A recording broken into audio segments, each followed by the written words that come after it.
Is your partner a narcissist or perhaps someone that you do business with?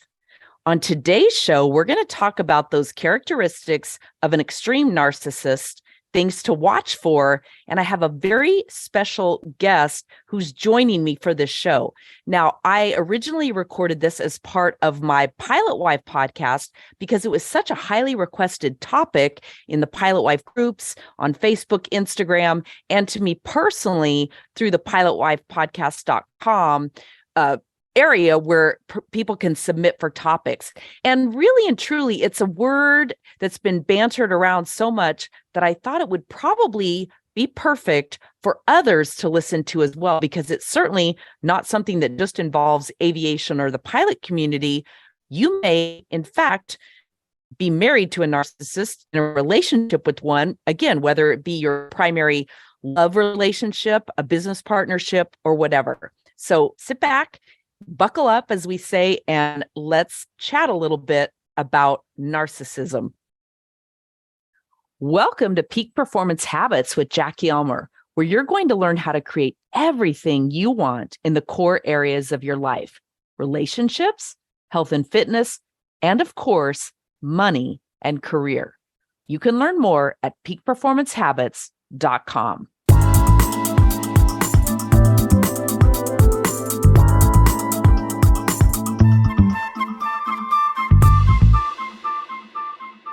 Well, Del, welcome to the show. And I'm super excited to cover this topic because, as you might guess, it's a topic that comes up a lot. It seems that narcissism is a very hot topic these days, which is kind of on my radar in terms of conversing about it. So let's talk about relationships, and let's specifically talk about the topic of narcissism, and then we'll intersperse that with pilot, the typical prototypical pilot personality, which is a little overgeneralized, but I'd love to kind of go down that road too. So first of all, tell us a little bit about you and your background with narcissism, and then we'll get into some of the questions.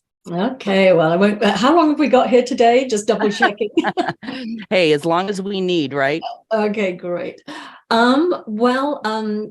Yeah, so I grew up in what can only be called a narcissistic environment, hence my really first experience with my parents, who I believe were both narcissists. And then briefly, I was the product of an affair my mother had with my father for about 8 years. She had 3 children with him, and we never met our father. He would just, just come very late at night when we were asleep. When I would pass him in the street, when I started going to the little village school, he would ignore me. He would never acknowledge us as his children. And I took that to mean that I was unlovable. I wasn't pretty enough and clever enough and thin enough and funny enough, whatever the enoughs were. I blamed myself, as children do. They don't want to think that parents are at fault. And also it gives you a sense of control. If you can blame yourself, then if you work hard enough, you can change yourself and you can affect a different outcome. So I developed very strong codependent tendencies, which, led me to be attracted to narcissists. And I always say that children, as we grow into an adult, we always want to have a redo, a makeover. So we tend to be attracted to maybe a parent that we had difficulties with as a child. And I was certainly attracted to very strong, powerful men that were, I thought they had qualities I didn't have, as in confidence and things like that. So I was attracted to difficult, challenging men. And again, if I could win them over, then I would feel better about myself. Oh, I've just proved that I am actually, capable of changing somebody's, mind. So I was very attracted, as I say, to narcissistic types. And after about 50 years of those types of relationships, I just was so burnt. I mean, I looked like I was successful on the outside. I had been a Hollywood costume designer, but really on the inside, I felt like a rag doll with all the stuffing pulled out. I was just empty. I was done. And I had tried so much to overcome, I'd been in therapy for years. I'd tried every workshop and every training. I'd even got a master's in spiritual psychology, and just kept being in that same loop. But at the end of my last long-term relationship, I really knew something had to change. I was done. With being attracted to narcissistic types. And so I just, this is years of studying and everything. And I came across a spiritual understanding that really sort of simplified a lot of what I'd learned over the years, but it really helped me see something very differently. And that's how I really got out of that cycle of narcissistic codependent relationships. So that's a bit about my story and why I do what I do, which I love, because I know I can help so many people cut that habitual pattern of attracting narcissistic relationships. Well, I love that. And that's something I definitely want to circle back around to is, how do we overcome that? How does one break that pattern? So we'll come back to that after we've done a few other things. So I would love to define narcissism. It's a challenging word. Could you define that for us so that we have a pretty clear definition? Yeah. Well, as I'd like to say, it's on a continuum. I mean, really, honestly, we all should have a healthy amount of narcissism in us to survive in the world. It's just when it's unhealthy and there's wreckage all around you and you can't sustain relationships and things like that. So we're talking, I can give you an outline of some common narcissistic traits. And these are going to be the ones that are way on the extreme spectrum. These are the people that, truly, like I said, have wreckage all around them and can be really soul destroying to other people to be in a relationship with. So I would say the very first thing that they have is a lack of empathy. And that's number one. They really cannot put themselves in somebody else's shoes. People are objects to serve them. And when you've served your purpose, you're discarded like an old pair of sneakers because they want something better or they think is better for them. So that's a huge one. Lack of empathy, the discard and seeing people as objects to serve them. They often appear to be very charming and confident and seductive. That's one type of narcissist. And they feel they feel they're accomplished and talented and they feel special and superior to normal people. That's a big indicator. So they're a little bit grandiose. They have images of themselves, they can be a little not based in reality sometimes.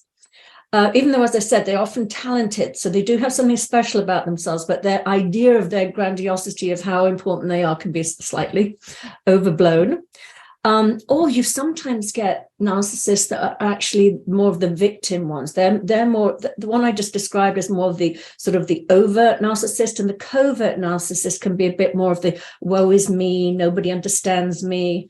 Still, they think they're special and different and deserve a lot of attention because they have this, they need a lot of understanding and support. The other thing they can be is often they like to think of themselves as knights in shining armor. They like to rescue. The only problem with that is makes them feel good in the beginning, but then they will start to tear you down for being less than them. They'll see themselves, they get a kick out of it at first, but then they're done with it after that. As I said, this incredibly elevated level of entitlement, which can lead to lying and manipulating and crossing boundaries, because in their mind, there's always a justification. They're entitled to, because they're special, get what they want, however they want. It's often like a 4-year-old child. It's like, I want what I want when I want it, and I'll have a tantrum until I get it. As I said, the rules don't apply to them, only for little people. So they will often lie. And the other thing is, and again, this is not everybody. People can have some traits here and there. And we're talking about the worst end of the spectrum. There's often cheating going on because they do like that flurry of that feeling of infatuation, that first, when you meet somebody and all you see is all the wonderful bits about them, they actually have a very fragile ego. So they enjoy the newness of somebody being enamored by them. And often if they're in long-term relationships, they miss that because we know each other. We know our little chinks in our armor. We know our weaknesses, but we love each other despite that. That's what brings us closest in a normal, loving relationship. But for narcissists, it's painful to have their human frailty be witnessed by another human being. They will often can't regulate their emotions, so there will be bullying, dominating, and shouting to get you into submission, to give them what they want. As parents, it can be very painful because they don't really see you as a separate being. They see you as an extension of them.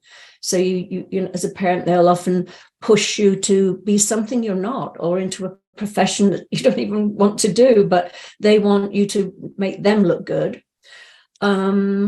Yeah, I think that's sensitive to criticism. And what they do a lot too is they project and blame and accuse you of being the narcissist, or they'll twist, like you'll say something, they'll twist and use it to sort of come back at you, and you end up feeling like, oh my God, my brain feels like scrambled egg. I can't even think straight anymore. It's a very, and then there's other things that I know we're going to talk about, red flags, and I'll talk about some of the other things like gaslighting and love bombing and devaluing and all the other things that come into it. But those are pretty much some of the classic traits. So, as I said, very good. Question. I think you said at the very beginning that both of your parents had this characteristic. Is that correct? Yeah. Is that unusual for two narcissists to come together? This is a great question, because in the beginning, a narcissist will be attracted to a codependent because a narcissist is all about them. It's a one-way street. Their needs come first. And codependents are very happy to go, yes, you come first. They're people pleasers, and they are okay taking a back seat and making all about their partner. So it's a perfect fit. But what happens is the narcissist will then start viewing you as less than them. And if you're less than them, they don't like it. Narcissists like to have this sort of satellite of other narcissists around them, other people that are special. They're in the special club of special people. So they can be very attracted to other narcissists because they think, oh, you're a match for me. You're as special as I am. But then often what will happen is they'll fight to who gets their needs met. And so, but what ends up happening after a while, they will usually, they'll have a few codependent relationships, and then they realize that that's not working out. And then they'll often hook up with another narcissist. And they know the games. They know that, real intimacy, real love, real, commitment to each other is sort of a little bit missing. The emotion is missing, but they make each other look really good. And that's very important, how they've perceived. So yes, narcissists can get together. I think my mother was very codependent too, even though she had the persona of being super independent. That can be a byproduct of codependency. You're so ashamed of your neediness that you act very needless and wantless and super independent because you fear getting too dependent or attached to another human. So, but my mum displayed both. I mean, I think, as I said, I think that her choices when we were children, I don't think and I love her dearly, and she did amazing things in my life as well. But, I think, I don't think she cared at the time about the effect her affair was having on my father's family. And I don't really think she understood the effect it was having on us children, not growing up without a father and not encouraging that he should at least acknowledge us and visit us. So I would put that in sort of little narcissistic entitlement and selfishness. So that bracket there, I would say. So was he married with children when he started an affair with your mother? Yes. And he only lived a couple of miles down the road. So all the community knew about it. So it was very hard as a child growing up in that environment. And did that marriage survive? It definitely did. So she clearly knew as well if the community. Everybody knew. So yeah, it was. And what was the age difference with his other children, who would be your half siblings, I suppose? Yeah. And did that relationship ever come together, those relationships? You know what? That's a wonderful question, because it didn't for many, many years. I felt very ashamed for existing. I felt that I should never have been born. I felt my existence caused this nice, poor family pain. And so I was sort of very shy and withdrawn as a child. And years later, I did meet my father once when I was turning 30. I thought, you've walked into every relationship with me, and I would like to meet you. And so I met him, and it was very helpful to me. It felt like a wound. It felt like a claw was being pulled out that had been festering for many years. I felt a sort of blood-curdling scream come out of me as I drove away, but it was healing. It felt like something ugly was coming out of me that had been sitting in there for so many years. But I met his oldest daughter. They were only a couple of years older than my family. I mean, my siblings with that father. So I met my older sister then, my older half sister. And again, I just went into hiding again. I thought, I've re-hurt this family. I felt really bad. And then it's a long story, but her daughter actually reached out to me on Facebook maybe about 5 or 6 years ago. And we all united. I won't say reunited, because there was never anything there in the beginning. And I have to say, they are the most remarkable, loving family I have ever met. They have no hostility to my mother's past now. They have, it's just such a beautiful story, and it really brings tears to my eyes when I even think about it. Their generosity, their love, their kindness, their willingness to be family. So I'm very lucky. Is his wife still living, and is he still living? He passed away. I think it was a year after my mum passed away, and his wife is still alive. She's well in her 90s. I would say 90, 95 now, 96 possibly. So. And was she any part of this reunion? No. Yeah. No. It would have been, I think, and it would have been too disloyal to her, I think. So yeah. Wow, that's quite a story. And as far as you know, is there any other family? Is there a third family? Are there other? I think we suspect. I think my father was. I think we suspect there could be more, but we're very happy with our little unit. We're not that interested in learning about any more at this point. I was very aware of their existence. They were aware of our existence. And that's why I think it was really important. They always knew. And so the coming together 5 years ago was beautiful for all people involved. I'll bet. And how many primary siblings do you have? I'm one of 7 from my mother. Wow. Yeah. So, yes. And are you all pretty much aligned with, I mean, that's a lot of people to pull in, to let go of certain resentments and all of that. Yeah. How are they? They're wonderful. We were all raised by my mother. So my elder siblings had a father in their life until he passed away quite young. And I think he was a wonderful man. And, his children loved him. But most of us, we all were raised with my mother. So I think we just felt that we never considered ourselves half siblings or anything like that. We were just mum's children. So. Very good. Yeah. Cool. Mm-hmm. So let's talk a little bit about the difference between true narcissism and when, everybody goes through, well, I think we all go through stages in our life where different things are going on, where we can be short, we can become withdrawn, and we can seem selfish. That's an interesting word in and of itself. There's a downside to it and a positive side to it, of course. But so how does one begin to watch for the difference between true narcissism and just compartmentalization, or a time in your life when you're experiencing that withdrawal that could lead one to think, wow, you've disengaged from me, that type thing? Yeah. Well, as I said, I mean, we all get wrapped up in our own stories at time, and we do compartmentalize and we do withdraw sometimes when we've got a lot going on. But I would say that it's very different from, and that's natural, that's give and take in any relationship. And I always talk about, I always say a relationship needs a bank account of goodwill, and the goodwill is built from appreciating the little things that we do for each other. I mean, with my partner now, we've been together for 13 years, and I always comment on the little things he does for me. Just you empty the dishwasher. I love that. Thank you. Just little things. And we constantly do that with each other.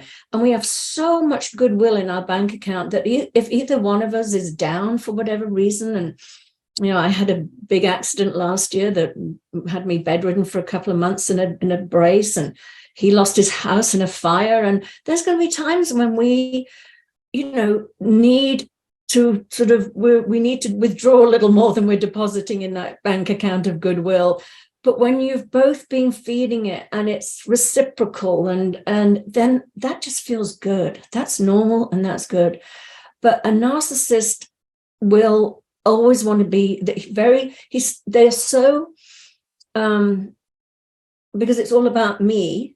They don't think, I need to be making my other partner feel good and depositing in that bank of goodwill. And they tend to withdraw, and they tend to be hypercritical as well, very hypercritical. So all of this is like withdrawing. And that's when you would say to yourself, this feels like a one-way street. It's like, I'm doing all the giving. I'm the one that apologizes first. I'm the one that tries to play nice. And the other person is always just withdrawing. So there's a big difference. You'll see, as I said, if it's just like either one of you are going a little low for a period of time, forever, that there's enough there that that this is not always like this, that it's just give and take. So. Okay. But yeah, that makes sense. It's interesting. I don't remember if it's John Gottman. I think it is The Relationship. He's an author and speaker, and he talks about, I think it's the 4 horsemen. And one of the worst ones that comes into any relationship is the emotion or feeling of contempt. Oh, yes. And that came up for me. I hadn't thought about that, but when you were speaking and talking about the traits, that emotion, that feeling came to mind for me. And so I'm wondering if that's one of the red flags to watch for, is when you truly feel beyond just belittling, because there's certainly that. But at what point is there a difference between being kind of demeaning to your partner and contempt? Well, I would say both of those are unhealthy and Sure. and shouldn't really be in a marriage. I think if you're sensing for a moment that first of all, I think demeaning another human being it comes out of a weakness on your side or a pain on your side, and to be really aware of that. And that when we demean someone else, it's often to elevate ourselves. And why would we need to do that? If we all know that we're all created equal, why would we ever want to demean another person? The other thing is contempt can often happen. People with codependency, if they're in these narcissistic relationships, they can become resentful and contemptuous because they're witnessing this really sort of overtly selfish, entitled behavior, and they're sort of suppressing themselves. They're shutting down their feelings. They're not expressing themselves because, i.e., they don't want to poke the bear. They don't want to, they're walking on eggshells, and they know that if they say something, there's going to be a big blow up. So they suppress and they push down, and then that leads to resentment and then the contempt. It's like, and it's so interesting because it's like, I understand, and I have a lot of compassion, and there's a lot of reason people stay in these relationships. I stayed in them. I can't judge why people stayed. I certainly stayed. I stayed hoping that my partner would see the light and stop being so selfish. But it's beyond their capacity to do that. And so when we stay in a relationship, constantly wanting our partner to change and feeling resentful because we're not getting our needs met, we end up having contempt for our partner. It's actually, it's sad, but at some point you have to sort of say, hey, they're not going to change. If I'm unhappy here, I should leave.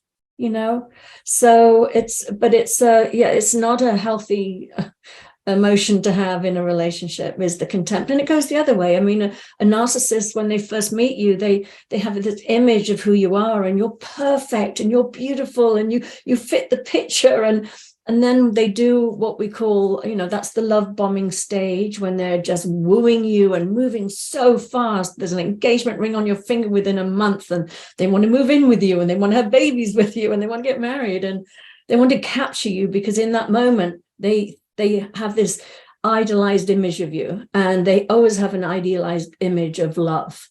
And then what happens is, you've got the picture frame over you, and then as you start sort of falling out the edges a bit, showing traits that they might not like, they start to get frustration. It's like back in the frame. So what they'll do is they'll be hypercritical. If you just one tiny little thing, it's like, how dare you? You can't not be perfect. Stop doing that and get back in that picture frame. And that can lead to feeling, what's the word you use? I'm thinking the resentment and the feeling demeaning and contempt. Exactly. Yeah, exactly. The demeaning there, because they're trying to get you back into what they want you to be. So it can go both ways. Is there a pattern that the narcissist is seeking? And what I mean by that is there a ratio of percentage of divorces? Which is a challenging question. And now that I'm asking it, I'm already thinking, well, it could be not the narcissist who files for divorce, but the other person who wants out. So that's a different theory. But is the narcissist, is part of their motive to find that one person and bring them into the bubble and hold them there so that their needs are constantly being met and they don't have to look outside? And at the same time, you mentioned there are often a lot of affairs. So mm-hmm. Well, how we describe it is, well, first of all, yes, they will always seek to be in a relationship because getting their needs met is primary. So they like to be in relationships, but because of the demeaning and seeing their partner as less than, they feel justified to have a few more in the wings that can make up for what their partner is not giving them. And that it's so often, that a narcissist could leave the relationship if they've found somebody else that they think reflects better on them, is younger, more beautiful, more accomplished, special like they are. They can often, leave the relationship for that, but they would never leave unless there's somebody else in the wings. And that's why it can be so painful sometimes, because often people will say, oh my God, he moved on so fast. And the truth is they probably had that person in the wings already, just ready to take the front spot. So that's what will happen. And yes, sometimes the other partner, for want of a better word, I'll say the codependent, sometimes we'll get to the point where they just can't take it anymore, that they've just, the life has been sucked out of them. They're, feeling emotionally abused, devalued, as I said, that walking on eggshells, terrified of the next blow up, suppressing their needs and wants to cater to the other person. Sometimes they just have had enough and they leave. Why do you suppose your mom accepted the boundaries that he put around her, meaning she was never, quote unquote, the chosen one? He never left his wife. He, in a sense, demeaned her in every sense of the word, especially if the whole community knew what was going on. Why do you suppose she accepted that? And was there a point where she walked away from him? Yeah, well, and that's an interesting point. For sure, I don't think she ever saw herself as second best. I truly think she believed that she was. She had. I think he definitely misled her for sure. I think he always said he was going to leave his wife, and she believed that. But I also think that some women feel empowered when they can seduce a married man. I'm not saying that I just think sometimes it's look, I was able to win somebody over. I don't think she looked at it. I think she grew up in a very hard existence in North Wales. I think her parents didn't know how to express love. It was, she was, and that was the other thing. It was during World War II in the UK, and it's very different from World War II in America. You've got bombs dropping all around you. You never know if you're going to survive the night. And I think a lot of people were just sort of seizing love, in the moment, not knowing if they would be around. So I think that was that whole culture as well. But I think as soon as she realized that she wasn't the only other woman, that's when she did end the relationship. She ended it then. I think it was very, very hurtful to her to think that she wasn't the one he really wanted to be with, and he couldn't because he was married. She accepted on some level that when he said, I can't leave because for whatever reason. So it's a complicated woman, an amazing woman, as I said, on so many levels. And just, we're all doing the best we can. We're all the products of our environment. And, she certainly did amazing things in her life. But as a mother, I do think sometimes, what were you thinking, but, Sure. But anyway, yeah.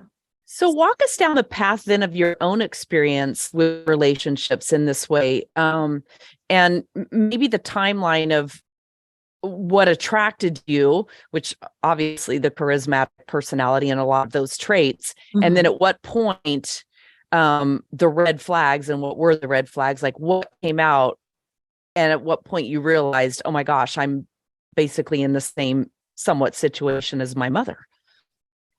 Or repeating this situation from my childhood. Yeah, let me think. Well, I know I felt very, I had such terrible low self-esteem growing up. I felt, hearing the word illegitimate, I thought that meant I wasn't legitimate as other people, and being called the B word. I'd never heard somebody use that word as a compliment. So I knew I internalized that as I'm bad. There's something wrong with me because I was a B word. And so I grew up, and it was very strange because my mum had lots of airs and graces. So on one level, we looked so superior to everybody else. And on the inside, I felt such less than, it was this really weird sort of dichotomy. Growing up, I very much wore my heart on my sleeve, I think. And I don't know, I just got myself in situations where I was really, really, really, I was just so needy. I was needy. It took me a long time to be able to admit that I was needy, because I had this very false front of being super cool, super independent, didn't need anything, needless and wantless, just in case I was too much for you and you wanted to run away or leave me.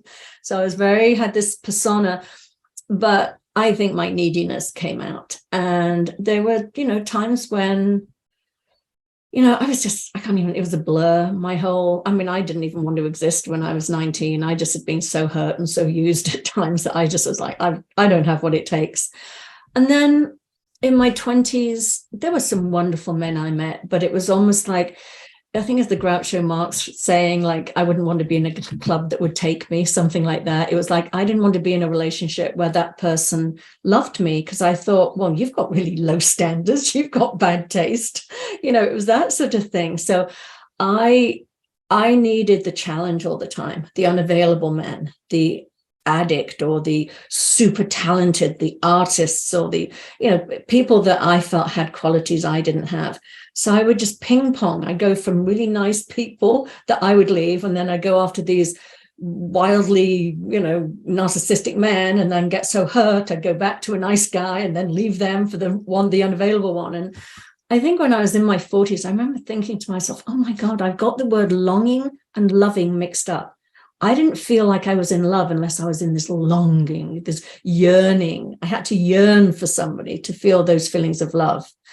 So it was fascinating. And so basically, I'd been in therapy for many years. I'd been on a spiritual path since I was 21, trying to make sense of my very crazy childhood. There's a lot of other stuff that I won't go into right now, but I just knew that relationships were just a mess.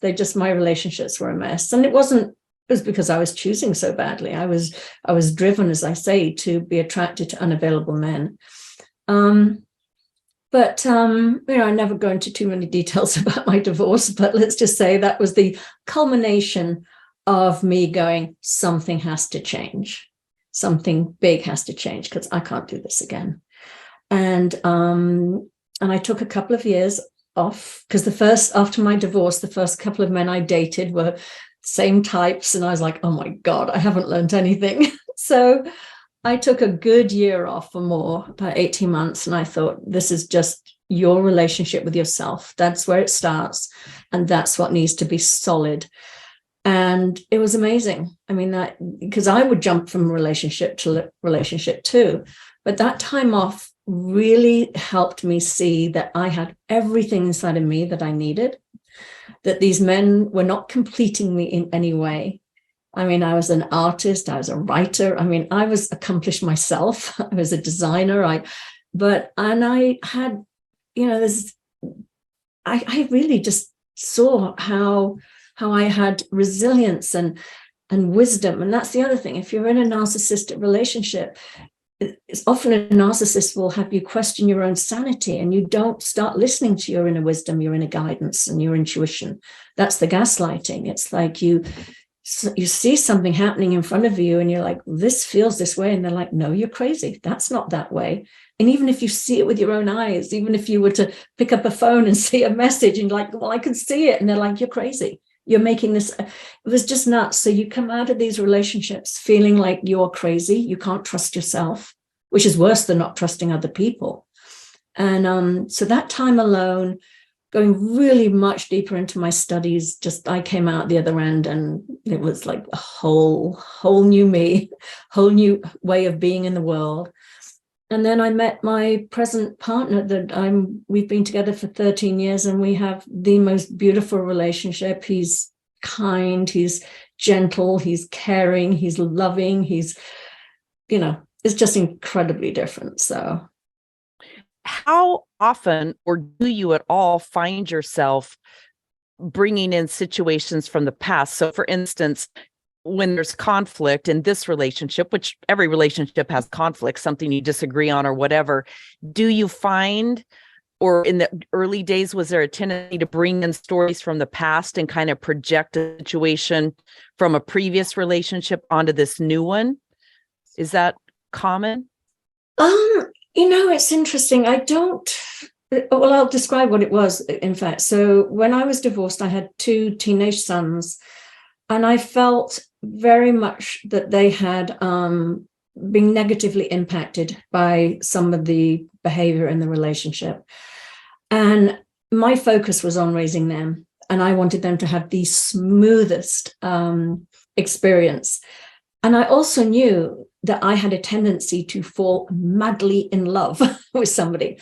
And I didn't want to risk that. It's fine being madly in love with their father, but I didn't want to be madly in love with a different man and then risk losing myself in a relationship that could potentially cause me pain because I didn't have a good track record with relationships and distract me from being the best mother that I could be. So I met my current partner. His name is Hootie. We'll give him a name so I can.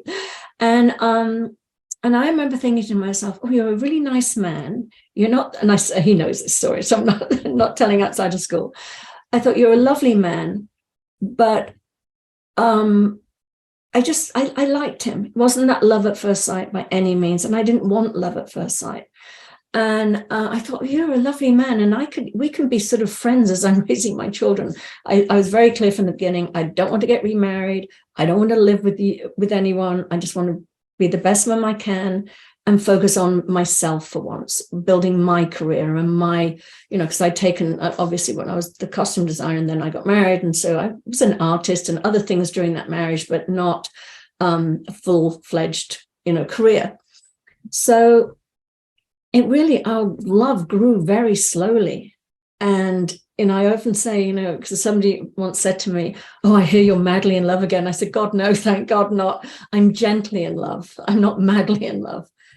And so, there wasn't a lot of drama in the beginning of our relationship. It was very, very different because it started more, as I would say, as friendship. And we don't usually fight with our friends. We fight more with our partners because we have expectations. So it's a very gentle beginning. And as I said, I think when I saw that it could be done so differently with that beautiful way of just loving and appreciating each other with not that much of an expectation, it just built and built and built and built. And then we had this beautiful foundation of love and respect. So I don't know if that answered your question, but. Yeah, absolutely.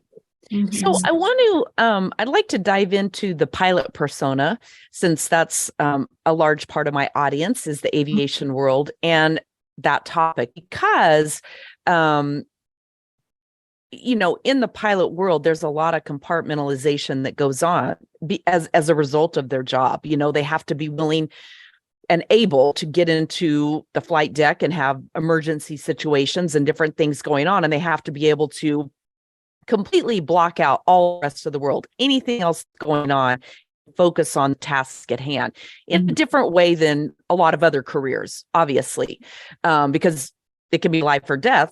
Yeah. Clearly in an airplane, if you're not careful and you're not paying attention and you're not able to drown out that noise. And the pilots have a persona or attached to them a lot of times, right or wrong. I mean, I think there's a lot of generalization and labels that go into that. And so I don't want to create more of that by any means. But I'm just wondering what the difference is in terms of, I know for me for a long time, and I've been married for 34 years to a pilot, but very often, they work off of checklists and systems, and very often it can be short communications or no communication back in the day before cell phones and texting and a lot of that.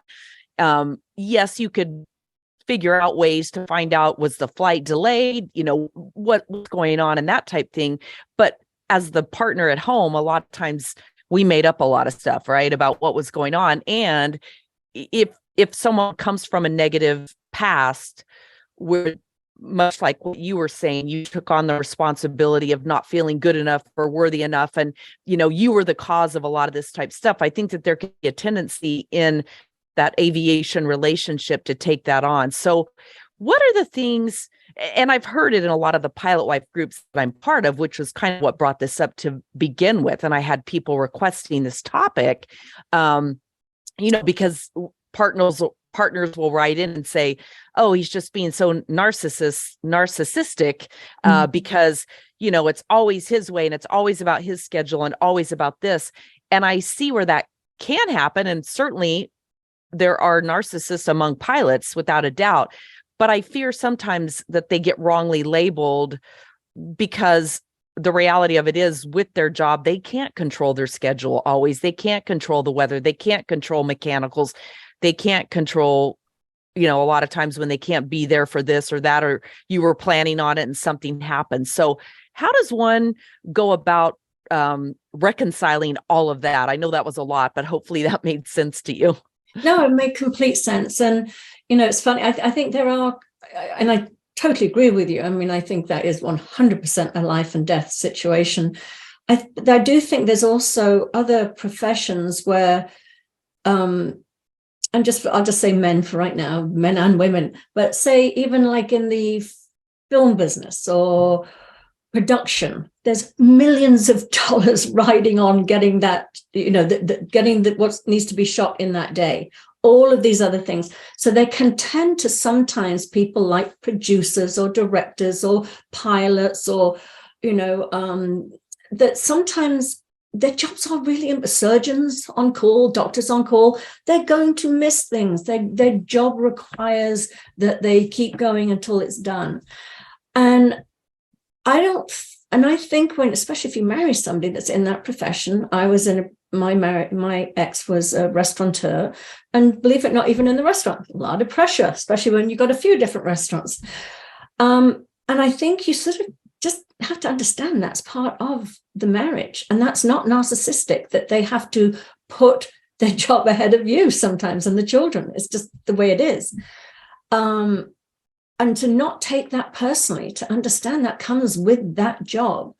But if it comes home and that behavior is acted out in the home, like I come first and, there's no love and communication. It's just that sort of, often say, if you feel like your partner's secretary, nursemaid, wife, mother, clean up on aisle 9. I mean, if they basically bark orders at you to take care of everything because they're so tired and they need their alone time, then I'd say, well, maybe they are a little narcissistic, but say they do when they are home.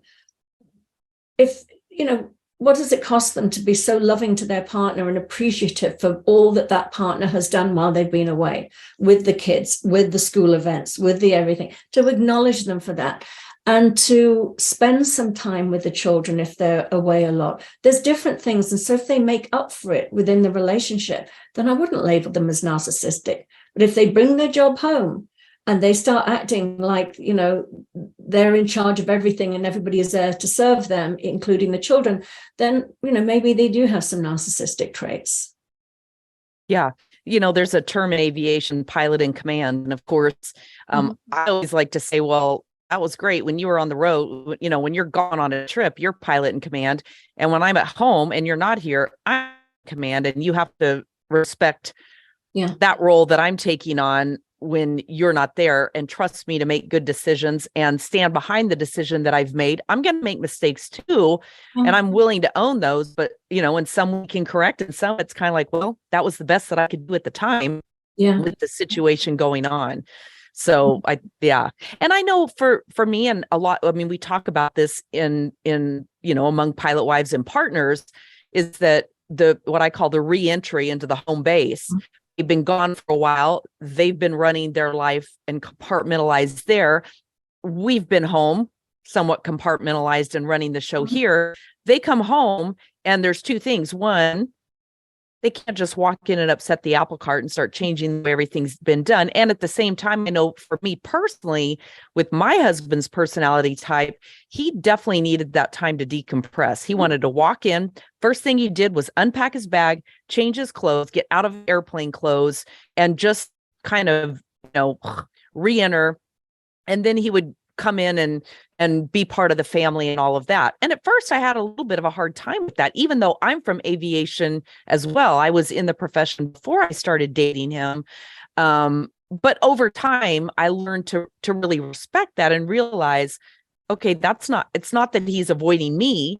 That's just what he needs to do. And then once he gets that, then he walks out and he's, Mr. Nice Guy and all of that kind of thing. So any thoughts on that, or how to maybe help more people who are listening, who are challenged with that transition into understanding some of that and how that's not really being narcissistic?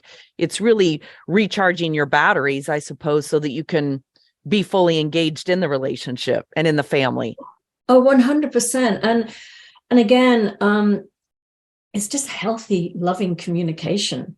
If your partner comes in and just says, this is part of what I need, I'm not ignoring you. I just need this time to sort of transition, basically, and then I'll be available. That's really sweet and lovely. And I'm sure all of us would, and, just loving words of appreciation. We give each other the space we need. But if somebody comes in and starts, yelling, and why is this done and why is that done? I can't take it. I'm going off to my room.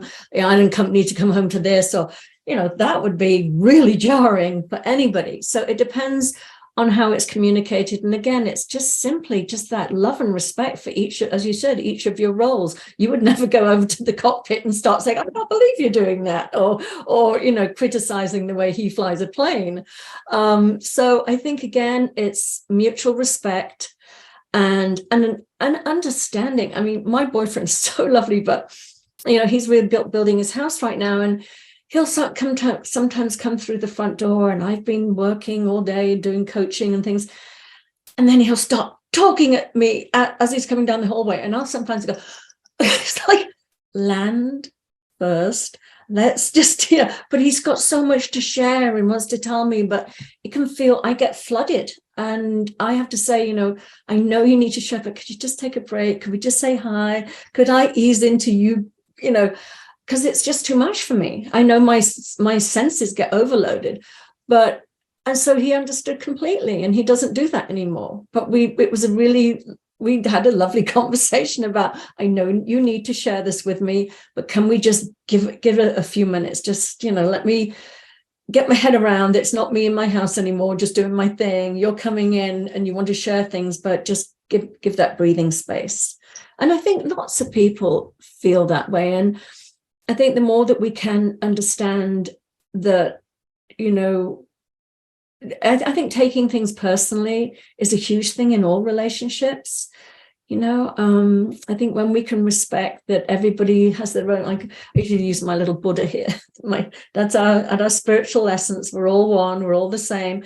But we walk around with these little bubbles on our head full of our thinking. And I think just respecting that each of us has got a lot going on in our heads, and we don't always see the world in the same way. And to just, if our partner, if it's cruel and abusive, then that's different. But if they just see things slightly different to us and they're off in their own world a little bit, to not take it personally. It's not, it's just they're in their world of thinking. That's all that's going on.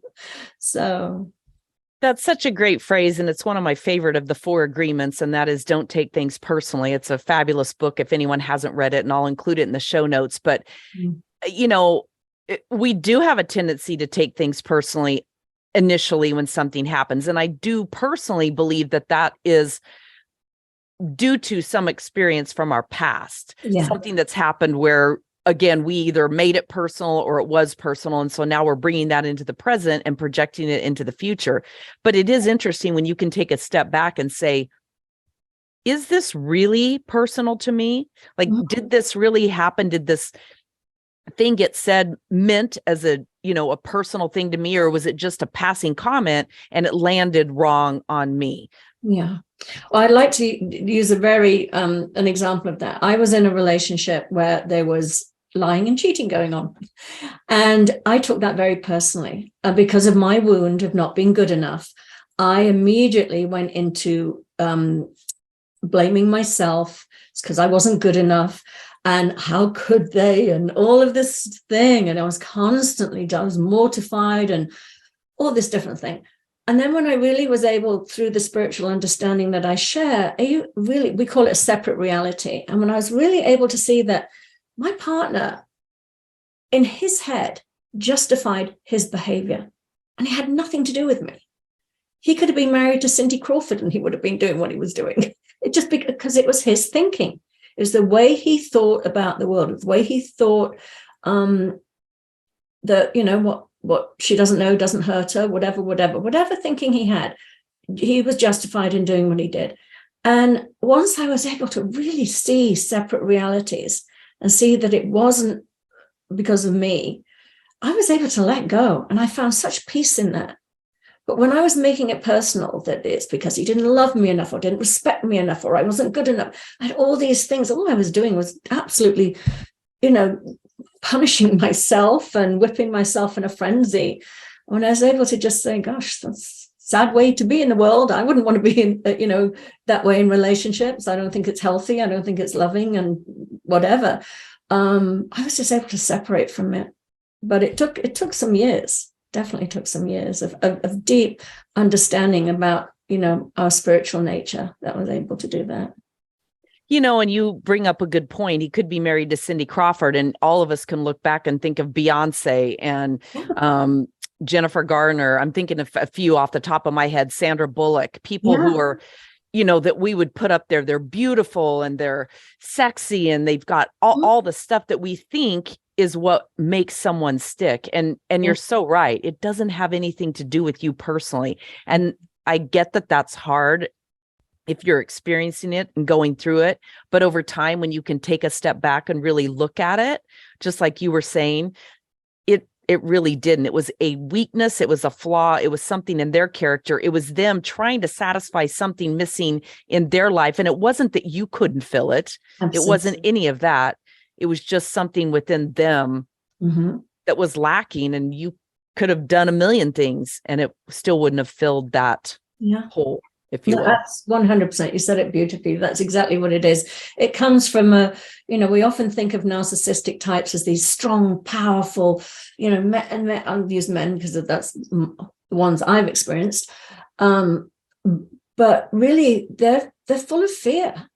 They really are. If you are that truly confident, You don't need to bully and intimidate and dominate another person.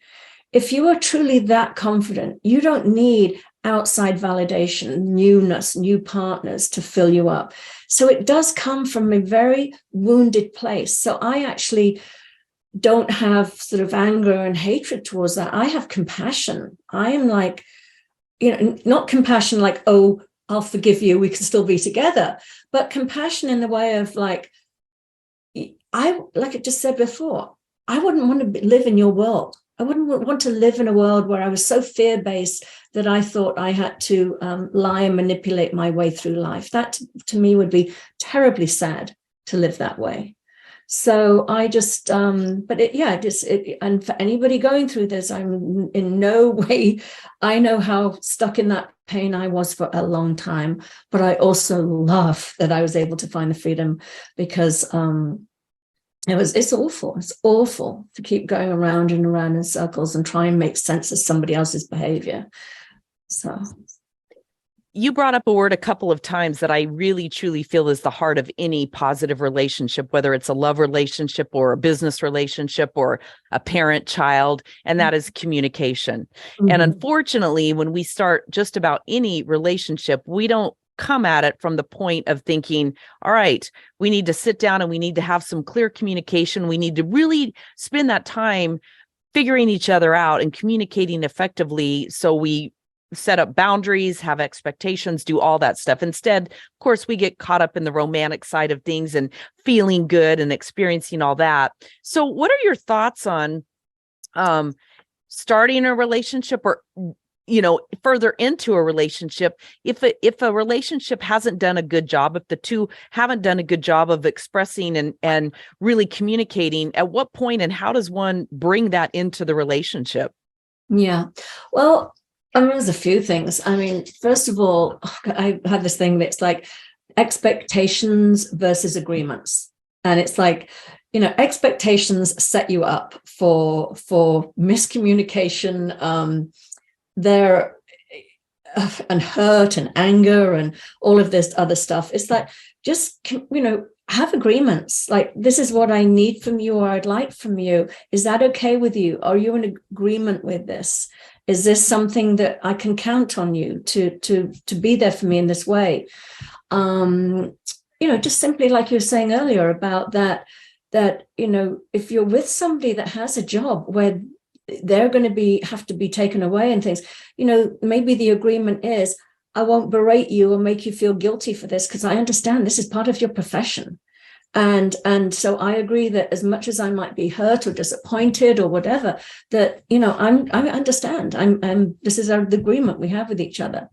The other thing is, I always think our past relationships are great. They give us so much fuel or fodder for our next ones. And I know I can look back on my chaotic relationships, my relationships that were narcissistically abusive, and I see ways in which I showed up that I was determined never, ever to do again. I was never going to suppress myself to try and keep the peace. I knew I was going to speak clearly and from a place of responsiveness, not reactionary, is one. And just I love with a wide open heart. I am not damaged from any previous affairs or anything like that may have hurt me back then. I know that I'm resilient and I'm strong, and I know if anything was to happen, it's entirely to do with the other person. If I'm showing up loving and caring and a good partner, whatever's going on is something in their head. I don't take that personally. And I also, as I said, I know I'm resilient and I've bounced back from hell before and I can do it again. So I don't have that closed off heart. I'm very open. And but I do think, we often say, like, in businesses, we have meetings. We talk about our expectations. We talk about the agreements in business. But for some reason, society has told us that, that's too dry for it. Let's just be in love and madly. And we're all sort of in the dark, guessing at what each other needs and afraid to sort of voice our thing. And, I just think, as long as you're loving, just tell the truth. just express what's going on, and also choose your moments. If somebody is what I call in a low mood or going through a hard time, wait, don't communicate from that place, because that's when our thinking cannot be the safest or trustworthy thinking. Wait till both people are in a better space. And I'll use an example with my children. Because of the way, my marriage was, I was afraid of my sons picking up some habits. So if they were ever rude to me or dismissive or anything, I had a tendency to react in the moment and say, hey, don't do that. Don't speak to me like that. And the more I sort of got deeper and deeper into the spiritual understanding that I'm in, I really saw that it wasn't the right time to correct them, that I was definitely going to talk about it. But the next day, when moods were calmer, say if one of my sons was a bit sort of agitated about something, and it was incredible, because what happened is I think, I'm going to address this tomorrow morning. And within like 5 or 10 minutes, my son had come to me and say, God, Mum, I'm so sorry. I snapped at you then. I really didn't mean to. And I was like, God, if only I'd learned this sooner. Because when you jump on somebody in that moment, they become defensive, and then fights, all emotions get triggered and heightened. But talking about important things when you're calm rather than in the heightened emotions, and you're not brushing it under the rug, you're just waiting for cooler heads to prevail and the right moment to discuss it from a loving place. So that's another thing I think about communication, very much so. I love that. And I have what I call the 24-hour rule. And I wish I would have learned it early on, but I did learn it probably about 15, maybe even 20 years ago. And a lot of it came up once the written word came out, email, texting, where the only person who gets to put context into the conversation is the reader, not the writer. So we're making up stories about what we think this person means or the emphasis that they're putting on that word.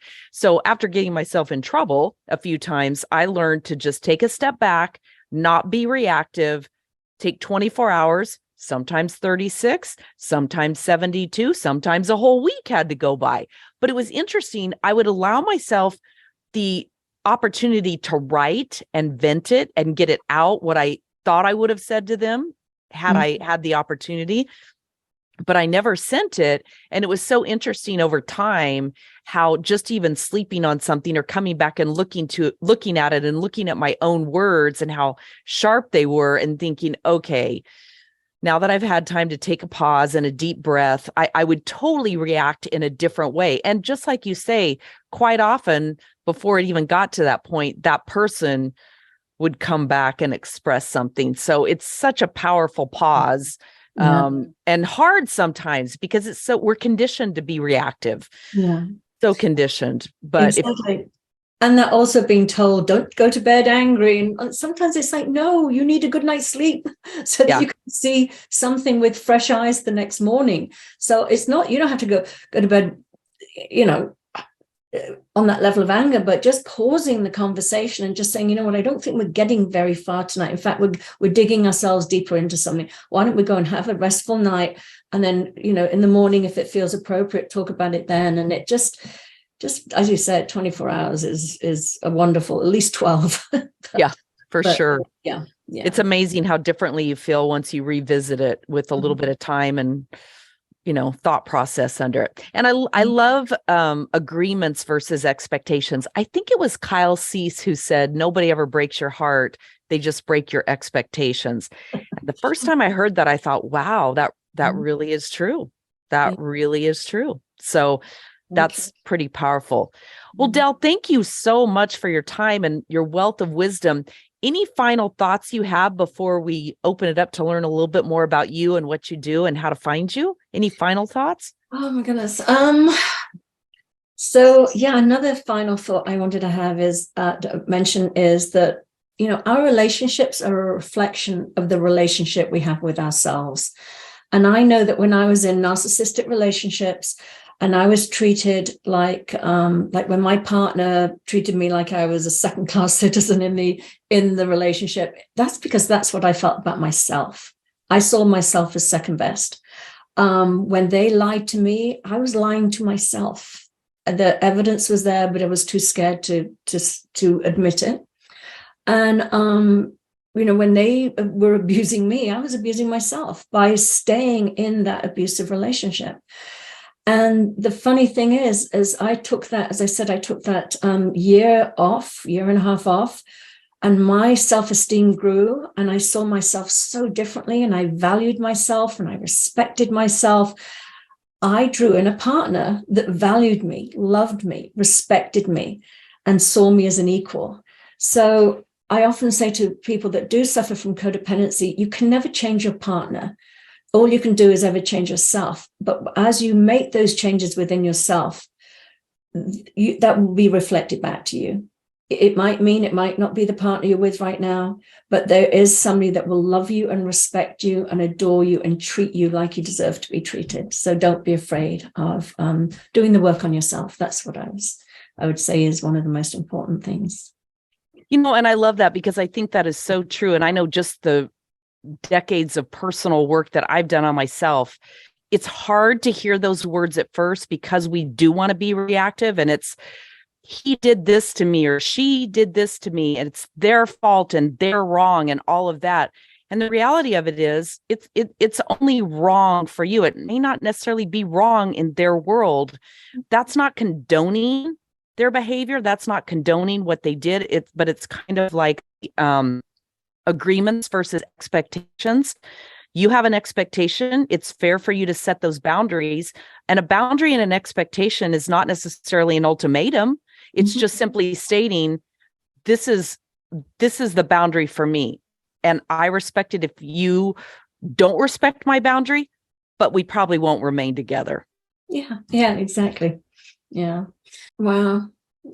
So many, like my mind's going, just, trust your wisdom. I use the word wisdom. It's your intuition. It's your gut. If you feel that something is not right, I mean, often I call it my personal thinking. It comes in with, like, I remember mine was, well, it's not that bad. At least he doesn't hit you. I mean, it's like, but that was my personal mind coming in, trying to justify, trying to minimize, trying to, because I was so afraid of the unknown and things like that. And whereas my gut was screaming, this is not right. This is not right. Get out, save yourself. And that's what I would say. Your gut will never lead you wrong. And often if we've been brought up in chaotic situations and the adults in our life, you say, oh, somebody touched me or it didn't feel right. And they say, oh, don't be silly, that didn't happen. Or parents can sometimes dismiss their children's feelings. And so if you grow up not trusting your own feelings, you often get into situations where you're sort of almost like detached. It's like a head that's not attached to their body. It's like you're not really feeling the signs that things are not right. Or that the other thing is that,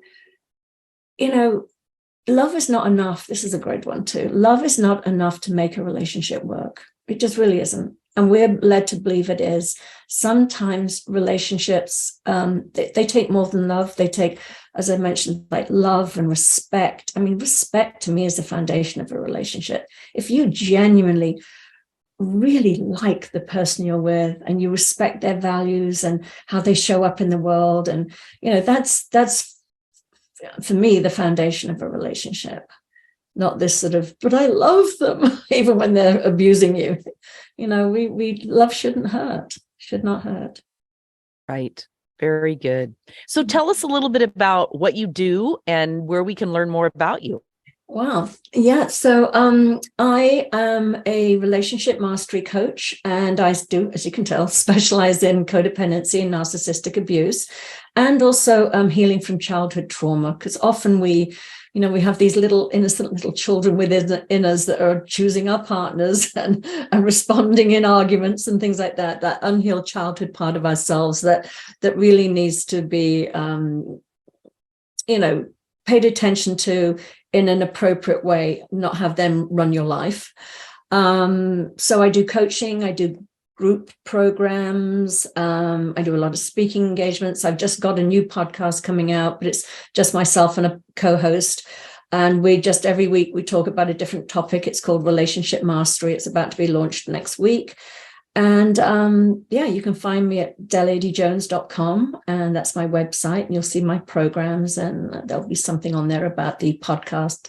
As I said, it's called relationshipmastery.show. And yeah, I look forward to, and also I do a complimentary 25-minute discovery call if people are interested in coaching or programs and they want to know a bit more about it. So yeah, that's what I do. I love it. And all of that will be in the show notes. Well, again, Del, thank you so much for your time and your wealth of knowledge. And we will look forward to tuning into your podcast. Oh, lovely. Well, thank you. It was a pleasure. I really enjoyed it. Thank you so much, Jackie. Sometimes creating the life we want can seem challenging and we're uncertain where to begin. Would you like a co-pilot on your journey? I've been the co-pilot in my life, marriage, and business coaching for years, and I would love to be yours. Learn more at peakperformancehabits.com/tools and get ready to upgrade your life. Your first class boarding pass awaits.